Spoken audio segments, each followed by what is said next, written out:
մենք սովորեցինք Python ծրագրավորման լեզուն, որը մեզ անհրաժեշտ էր 3D պրինտերները կառավարելու համար։ Դրանք կառավարվում են G-կոդի միջոցով։ Մենք Python-ի միջոցով մշակում ենք այդ G-կոդը եւ փոխանցում ենք այնուհետեւ G-կոդը 3D պրինտերներին։ Այդ մշակումը կատարվում է ֆունկցիաների միջոցով։ Ահա մի ֆունկցիա, որի միջոցով մենք ստանում ենք կոորդինատները եւ այնուհետեւ փոխանցում ենք G-կոդին։ G-կոդը ունի այս տեսքը։ Այստեղ կան կոորդինատներ, որը 3D պրինտերներ ստանալով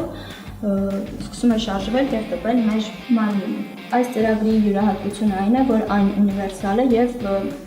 ամեն մի աստղ ստանալու համար պետք չէ գրել ինչ-որ առանձին ծրագիր։